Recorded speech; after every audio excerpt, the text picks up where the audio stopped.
할렐루야. 우리 귀하고 복된 주일입니다. 우리 예배의 자리에 나오신 사랑하는 성도님들과 또 각 가정에서 영상으로 예배하시는 성도님들을 예수님의 이름으로 환영하고 축복합니다. 우리 곁에 계신 분들과 우리 따스한 눈빛으로 우리 환한 표정 지으면서 우리 두 손 들고 인사하겠습니다. 잘 오셨습니다. 반갑습니다. 잘 오셨습니다. 반갑습니다. 어떻게 추석 명절 잘 보내셨습니까? 이제 화요일까지도 이제 연휴 기간이기 때문에 화요일까지도 건강하게 안전하게 잘 보내시고, 무엇보다 주의 은혜 가운데 우리 영혼이 잘 되고 우리 가정과 산업이 평안할 수 있기를 간절히 소망합니다. 이제 10월입니다. 10월은 우리 수험생들을 위해서, 우리 자녀들의 진로를 위해서 함께 기도하는 달입니다. 우리 수험생 명단을 다음 주일까지 꼭 전해주시면 우리 기도카드를 만들어서 우리 수험생들 뿐만 아니라 우리 자녀들의 진로를 위해서 함께 기도할 수 있도록 하겠습니다. 특별히 우리 자녀들 위해 기도하지 않습니까? 학업적인 분만 문제가 아니라 우리 취업의 문제, 또 믿음의 가정을 세우고 또 태열매를 바라는, 또 군복무하는 자녀들, 또 해외에 거주하는 자녀들, 우리 자녀를 놓고 기도할 때임을 결코 잊지 않고 깨어서 기도할 줄 아는 주의 성도 되기를 다시 한번 소망합니다.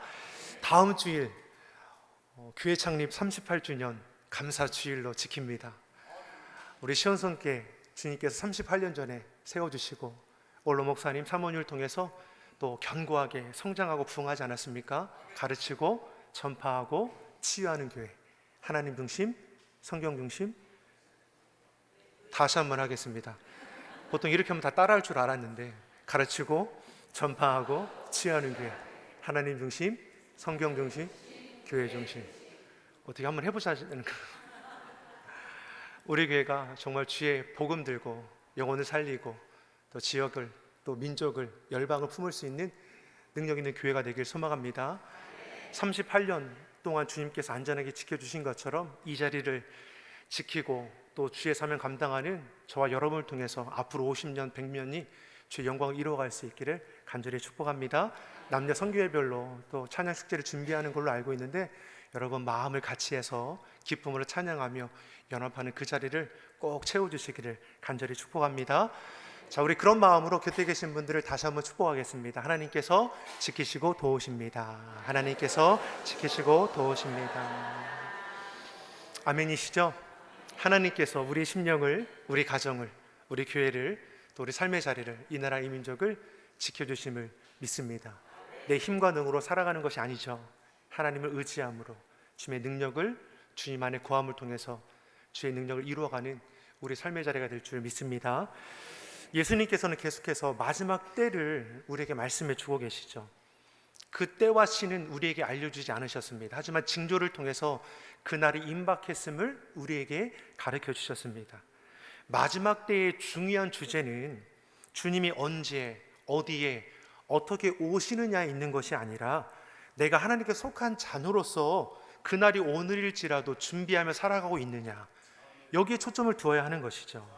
그래서 주님은 우리에게 뭘 말씀합니까? 깨어있으라, 깨어있으라라고 말씀하는 것이죠. 42절에서도 우리에게 말씀하지 않으십니까? 우리 본문 42절의 말씀을 같이 읽어보겠습니다. 그러므로 깨어있으라. 어느 날에 주가 임할는지 너희가 알지 못함이니라. 아멘. 어느 날 주께서 오실지 우리는 알지 못합니다. 초점이 여기 있는 것이 아니라 깨어있으라. 그날이 언제인지 알지 못하지만 징조를 통해서 우리로 알게 하셨으니 그날이 오늘일지라도 깨어 준비하라 말씀하는 것이죠. 그러니 44절에 예비하고 있으라, 준비하라, 대비할 것을 말씀해 주는 것이죠. 깨어 있다라는 것이 무엇입니까? 정신 차려서 준비하라는 것입니다. 수능일이 이제 45일쯤 남았습니다. 우리 수험생들이 얼마나 긴장될까. 날이 하루하루 다가올수록 불안과 염려가 저들 안에 있지 않겠습니까? 하지만 시험을 앞두고 있는 학생들의 두 가지 모습을 우리가 볼 수 있죠. 한 학생은 그 줄어드는 기간 속에서 힘들고 어렵지만 다가올 날을 어떻게 합니까? 깨어서 준비하죠. 잠을 줄여가면서 늦은 시간까지 열심을 다해서 최선을 다하는 것입니다. 놀고 싶어도 참아내는 거죠. 반면에 어떤 학생이 있습니까? 시험이 다가와도 불안하고 두려운 마음이 있지만 이것이 열심내는 과정으로 나아가는 것이 아니라 그냥 자포자기하는 심령도 있는 거 아닙니까? 열심을 내어 준비하기보다는 적당히 책상에 앉아 있는 것으로 위함을 쌓는 것이고, 뭐 어쩔 수 없이 하면서 그냥 그 이후의 과정도 내려놓는 경우도 있는 것이죠. 두 학생의 차이는 어떻게 나타나겠습니까? 그날에 판명되게 되어 있다라는 것이죠. 비단 수험생들만이 아니라 이 땅을 살아가는 그리스도인들도 마찬가지인 겁니다. 주님 오실 그때가 되면 우리의 준비된 것이 드러나게 될 것입니다. 어떤 성도는 깨어 기도하죠. 늘 주의 말씀 앞에 구별되기를 소원하며 살아가는 겁니다. 거룩하게 성결한 자녀로 구별되려고 힘써 살아내기 위해서 최선을 다하는 주의 성도들이 있습니다. 반면에 어떻습니까? 교회 출석 한 번 하는 것만으로 나는 유한을 삼고 세상에 취하고 욕심에 취하고 사람에 취해 살아가는 성도들도 왜 없겠습니까? 자신이 하나님께 속한 자녀라는 자각 없이 스스로 구별되게 살아가고 싶은 그 마음조차 없이 그렇게 신앙생활하는 주의 성도들도 있다라는 것이죠. 이 두 사람의 그 삶의 결과는 분명히 달라지게 될 것입니다. 그러니 오늘 우리에게 말씀하는 것이 무엇입니까? 깨어 준비하는 성도가 되라고 말씀하죠.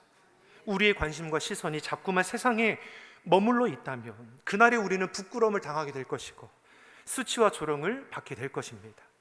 예수님은 오늘 본문에 그날이 임박했음을 다시금 말씀하는 것이죠. 32절, 33절의 말씀을 우리 같이 한번 읽어보겠습니다.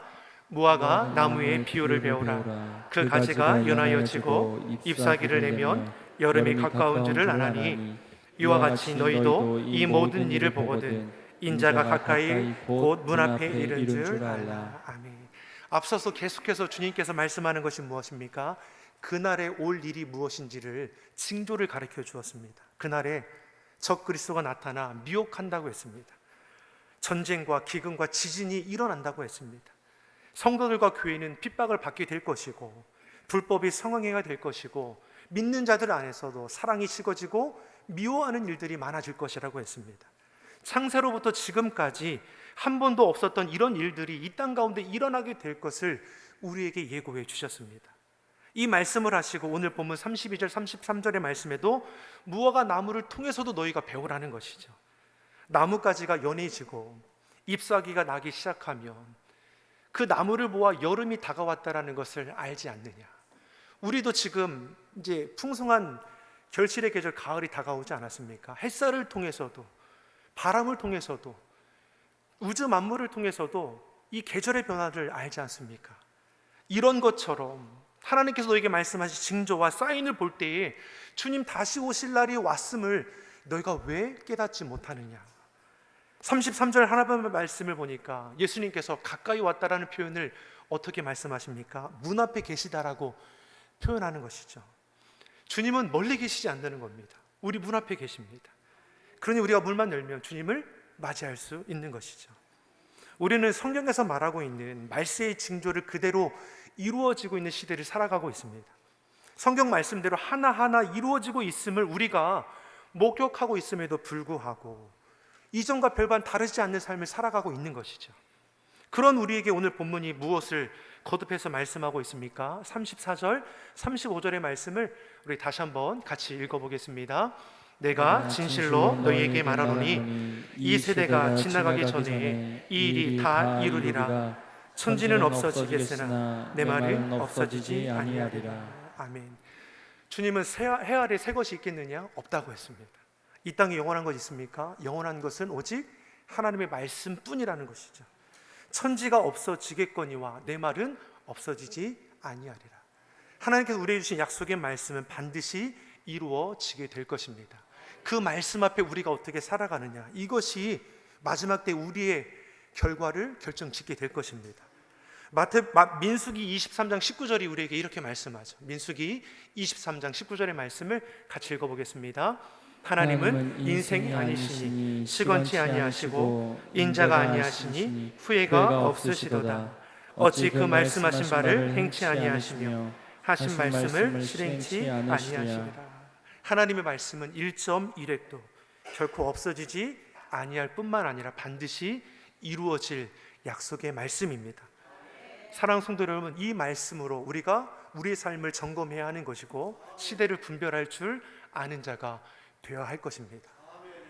예수님께서 나사로가 병들었다는 소식을 들었습니다. 하지만 즉시로 나사로를 찾아가지 못하셨습니다. 찾아갔을 때는 이미 어떻습니까? 죽어 장사 지낸 지 나흘이 지난 이후였습니다. 그러니 마르다와 마리아가 뒤늦게 오신 예수님을 바라보며 한탄하는 것이죠. 왜 이제야 오셨습니까? 그러니까 예수님께서 그 여인을 바라보면서 하는 말씀이 무엇입니까? 나사로의 시신을 봉해 놓은 돌을 옮겨두라는 겁니다. 그러니 이미 죽은 지 나흘밖에 되지 않은데 무슨 소용이 있겠냐며 반문하는 것이죠. 이때 예수님께서 저희에게 하는 말씀이 무엇입니까? 요한복음 11장 40절의 말씀입니다. 우리에게 주시는 말씀으로 함께 읽어보겠습니다. 예수께서 가라사대 내 말이 내가 믿으면 하나님의 영광을 보리라 하지 아니하셨느냐 하신대. 아멘. 내가 믿으면 하나님의 영광을 보리라. 저 한번 따라하겠습니다. 내가 믿으면 하나님의 영광을 보리라. 우리 조금 더 크게 고백하겠습니다. 내가 믿으면 하나님의 영광을 보리라. 네가 믿으면 하나님의 영광에 참여하게 될 것을 말씀하는 것이죠. 내 생각과 고집을 앞세우지 말고 환경과 상황에 타협하지도 말고 하나님의 말씀 의심하지도 말고 믿음으로 행하는 자가 되라고 하시는 것이죠. 그러면 하나님의 영광과 그 기적이 우리 가운데 나타나지 않겠느냐. 사랑 성도 여러분, 말씀 따라 행하시는 자가 되길 소망합니다. 하나님의 말씀의 능력이, 말씀의 실제가 우리 삶에 역사될 줄 믿습니다.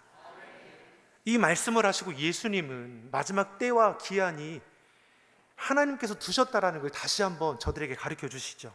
본문 36절의 말씀을 같이 읽어보겠습니다. 그러나 그 날과 그때는 아무도 모르나니 하늘의 천사들도 아들도 모르고 오직 아버지만 아시느니라. 아멘. 그 날과 때는 마지막 때 말세의 내 우리는 알지 못하죠. 천사들도 모르고 아들도 모른다라고 했습니다. 주님도 알지 못하는 그 날을 어찌 인생들이 안다라고 말할 수 있겠습니까? 이전에 휴거를 말하고 그날을 주장하는 이단들이 있지 않았습니까? 오늘날도 다르지 않습니다. 앞으로도 이러한 이단들은 들끓게 될 것입니다. 사단 마귀 노릇하는 자들, 들끓어서 우리 믿는 자들을 미혹하여 넘어지게 할 것이죠. 그러나 성경은 우리에게 분명히 말씀합니다. 주님 다시 오실 때는 하늘의 천사들도 아들도 알지 못합니다. 우리가 알아야 할 것은 그날이 언제인지가 아니라 그날이 오늘일지라도 믿는 자로서 준비되어 있느냐, 여기에 초점이 있어야 하는 것이죠. 매일매일의 삶 속에서 하나님의 은혜와 사랑을 기억하고 기쁨과 감사로 살아갈 수 있는 저와 여러분이 되기를 예수님의 이름으로 축원합니다. 내게 맡겨진 직분과 사명이 있지 않습니까? 여러분 소홀히 여기지 마십시오. 내가 할 수 있는 것으로 주님의 영광에 참여할 수 있다는 것이 얼마나 기쁨이 되는 겁니까? 하나님 말씀 앞에 순종하고 성령의 다스림 받아 서로가 서로를 사랑해주고 용서해주고 베풀어주고 나누어주면서 그리스도의 증인된 삶을 우리는 날마다 살아낼 수 있어야 하는 것이죠. 그러한 저와 여러분이 되기를 간절히 소망합니다. 우리 곁에 계신 분들과 이렇게 축복하겠습니다. 주님의 증인된 삶을 살아냅시다. 주님의 증인된 삶을 살아냅시다. 아멘이시죠? 우리가 하나님께 속한 하나님의 자녀요, 그리스도의 향기요, 편제가 될 수 있기를 간절히 축복합니다. 이어서 예수님은 그날이 가까웠다라는 것을 구약의 이 노아의 홍수 사건을 예로 들어서 다시 한번 우리에게 가르쳐 주고 계십니다. 37절의 말씀을 보니까 노아의 때와 같이 인자의 임함도 그러하다고 했습니다. 노아의 때와 같이 주님께서 찾아오신다는 것이죠. 예수님께서 다시 오실 날에 대해 노아의 홍수 때와 같다라고 지금 말씀을 주고 계십니다. 노아의 홍수 사건은 구약시대에 이미 보여준 사건입니다. 다시 말해 예표가 되는 사건을 이미 경험하게 하셨습니다. 오늘 본문에서도 38절 39절 홍수의 때, 심판의 때에 저들이 무슨 일을 행했다라고 말씀해 주고 계십니까? 본문 38절 39절의 말씀을 같이 보겠습니다. 홍수 전에 노아가 방수에 들어가던 날까지 사람들이 먹고 마시고 장가들고 시집가고 있으면서 홍수가 나서 저희를 다 멸하기까지 깨닫지 못하였으니 인자의 임함도 이와 같으리라. 아멘. 심판이 임박했음에도 불구하고 깨닫지 못하죠. 죄악의 시대라고 말씀합니다. 창세기 6장의 말씀을 보면 이 노아의 시대 어떠한 시대라 말씀합니까? 사람이 죄악이 세상에 관영한 시대라고 했습니다. 사람의 마음의 생각과 모든 계획들이 다 악했다라는 것이죠. 당시 세대가 얼마나 악했던지 하나님이 심판하지 않으면 안 되던 죄악의 시대라는 것입니다. 하나님이 직접 빚으시고 그 코에 생기를 불어넣으시사 보기에 심히 좋다 말씀하신 사람을 지으신 것을 한탄하셨습니다. 후회하셨다라는 것이죠. 그래서 지면에 속한 모든 것을 쓸어버리기로 작정하십니다.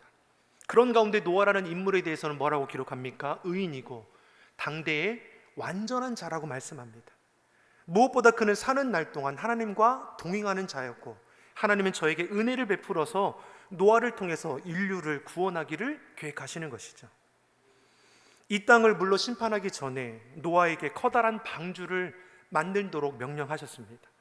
노아는 하나님의 말씀 앞에 이치에 맞는지 맞지 않는지, 내가 할 수 있는지 할 수 없는지, 내게 유익이 되는지 손해가 되는지 따져보지 않았습니다.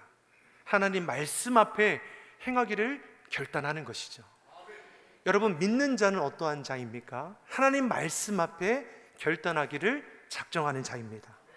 노아가 당대의 완전한 자이고 의인이 될 수 있었던 것은 그가 하나님의 말씀을 신뢰하고 말씀 앞에 믿음으로 행할 줄 아는 그 모습이 있었기 때문입니다.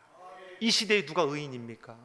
이 시대에 누가 하나님께 속한 자녀입니까? 하나님 말씀 앞에 믿음으로 행하기를 결단하는 자입니다.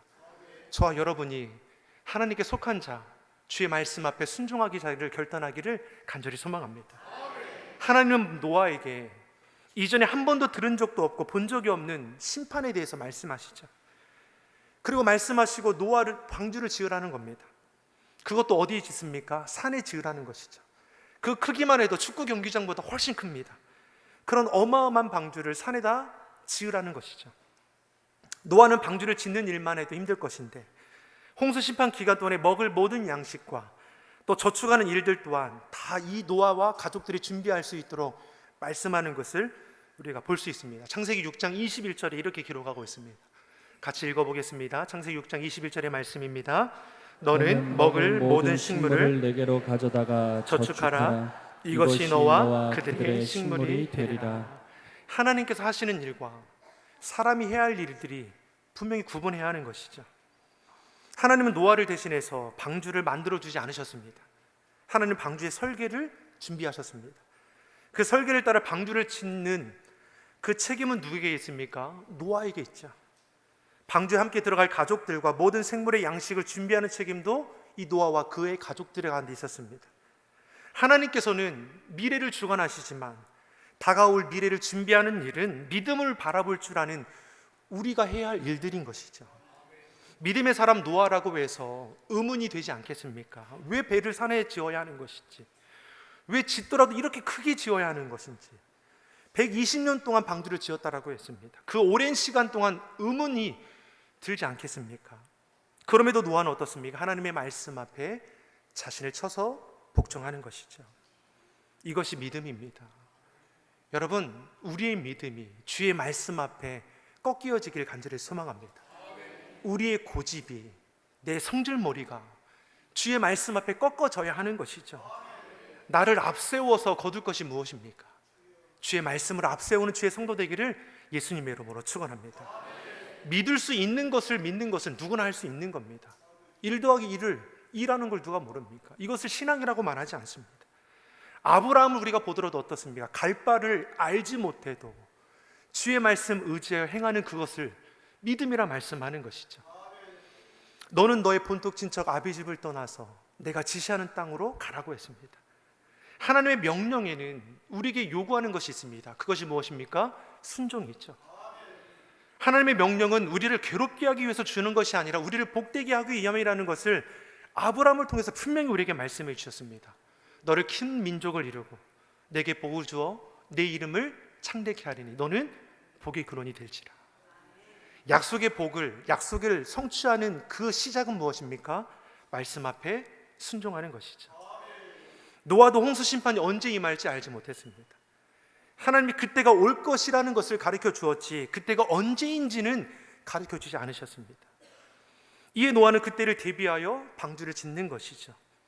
그때를 가르쳐 주지 않았다고 해서 서운해하거나 낙심하거나 염려할 것이 아니라는 것입니다. 그날을 최선을 다해 준비하면 되는 것이죠. 우리는 주님이 하라는 대로 기분이 좋든지 나쁘든지 병들었든지 건강하든지 형편과 상황에 따라 감정에 따라 좌우돼서는 안 되는 것입니다. 맡은 자가 구할 것은 충성입니다. 120년이나 그 시간이 걸릴 줄 노아가 어찌 알았겠습니까? 그러면 드라마틱하게 방주를 다 지은 다음에 홍수 심판이 시작되었는가? 그것도 아닙니다. 방주를 다 짓고 나서도 노아는 또 기다려야 했습니다. 그러나 그날에 하나님의 음성이 들리는 것이죠. 창세기 7장 1절의 말씀을 우리 같이 한번 읽어보겠습니다. 여호와께서 노아에게 이르시되 너와 내 온 집은 방주로 들어가라. 내가 이 세대에 네 앞에서 의로움을 내가 보았음이니라. 아멘. 이처럼 하나님의 때가 되면 알기 싫어도 어떻습니까? 알게 되죠. 이 시대를 살아가는 우리에게도 주님은 같은 말씀을 주고 계십니다. 그날을 준비하면 되는 겁니다. 우리는 깨어 준비해야 합니다. 그리고 그러한 우리를 향해 말씀대로 순종하여 살아가려는 우리를 세상은 비웃고 조롱할 수 있다는 것이죠. 그러한 세상의 소리에 사람의 시선에 우리가 마음 빼앗길 이유가 없는 것입니다. 노아라고 그러한 일이 없었겠습니까? 120년이라는 시간 동안 방주를 지으며 수없이 사람들에게 심판의 때를 증거했을 것입니다. 그러나 돌아오는 것은 무엇입니까? 비웃고 조롱의 소리이죠. 그러한 세상의 소리, 사람의 시선에 저들이 흔들리지 않았습니다. 저들의 비웃음과 조롱의 소리에 더욱더 주의 말씀을 붙드는 것이죠. 그럼에도 하나님의 말씀을 끝까지 신뢰하며 버티며 나아가는 것입니다. 그리고 그날의 노아의 행위를 비웃던 수많은 사람들은 결국 다 쓸려가게 되는 것이죠. 오늘 본문 39절에서도 우리에게 뭘 말씀합니까? 본문 39절의 말씀을 우리 같이 한번 읽어보겠습니다. 홍수가 나서 저희를 다 멸하기까지 깨닫지 못하였으니 인자의 임함도 이와 같으리라. 아멘. 죄가 관영한 시대를 살아가는 사람의 모습이 무엇입니까? 심판의 날을 믿지 않습니다. 하나님의 말씀을 조롱하는 시대이죠. 비가 내리고 방주의 문이 잠겼을 때까지도 사람들은 믿지 않았을 것입니다. 비가 하루 이틀 내렸다라고 해서 사람들이 어떻습니까? 설마 했을 것입니다. 그런데 그칠 줄 모르고 비가 계속해서 거세게 내려지는 그 시간이 갈수록 저들은 이제서야 깨닫게 되는 것이죠. 사랑하는 성도 여러분, 그날이 되면 우리가 구분되게 되어 있는 것입니다. 하나님께 속해 사랑하는 사람들, 세상에 속해 사랑하는 사람들 똑같이 살아가는 것 같지만 그날에는 나누어지게 되어 있다는 것입니다. 본문 40절, 41절이 우리에게 분명히 말씀해 주지 않습니까? 40절, 41절의 말씀을 같이 읽어보겠습니다. 그때 두 사람이 밭에 있음에 하나는 데려감을 당하고 하나는 버려둠을 당할 것이요 두 여자가 매를 갈고 있음에 하나는 데려감을 당하고 하나는 버려둠을 당할 것이니라. 자, 밭을 매죠. 여인들이 물매질을 합니다. 맷돌을 이렇게 가는 것이죠. 똑같이 행하는 것 같습니다. 하지만 그날이 무엇입니까? 하나님 앞에 데려감을 당하는 자가 있고 버림을 당하는 자가 있습니다. 데려감을 당하는 자는 누구입니까? 노아와 모든 믿는 그리스도인들이죠. 마지막 때를 준비한 자녀들입니다. 그러나 버려움을 당하는 자들은 누구입니까? 노아와 그 가족 외의 사람들, 준비하지 않은 사람들, 믿지 않는 자들, 세상에 거하는 자들이죠. 42절에 그러므로 깨어있으라 분명히 우리에게 말씀합니다. 정신 차리라는 것이죠. 설렁설렁 적당하게 신앙생활해서 우리 믿음 지켜낼 수 없습니다. 사랑하는 성도 여러분, 주님이 지금 오셔도 여러분 괜찮으시겠습니까? 주님 오실 때 우리가 할렐루야 아멘, 주님 나를 받아주옵소서, 여러분 이런 마음으로 우리가 날마다 준비되어 있기를 간절히 축복합니다. 부끄러움이 없을 수 있도록 오늘일지라도 기쁨으로 주님을 맞이할 수 있는 저와 여러분이 되기를 예수님 이름으로 축복합니다. 예비하고 있으라. 충성되고 지혜로운 증인이 될 것을 분명히 말씀합니다.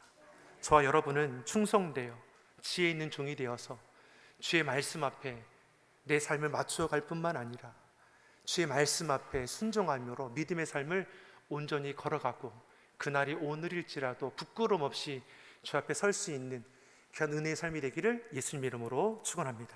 기도하겠습니다. 좋으신 아버지 하나님, 우리의 눈이 열려 주님을 보게 하여 주시옵소서. 우리의 믿음이 하나님을 경외하며 말씀을 따라 준비하고 순종하는 산 믿음이 되게 하여 주시옵소서. 그때를 깨어 기도하며 예배하는 자가 되게 하셔서 충성되고 지혜 있는 종으로서 주의 영광에 참여하는 신실한 주의 성도들이 다 되게 하여 주옵소서. 감사드리며 예수님의 이름으로 기도드립니다. 아멘.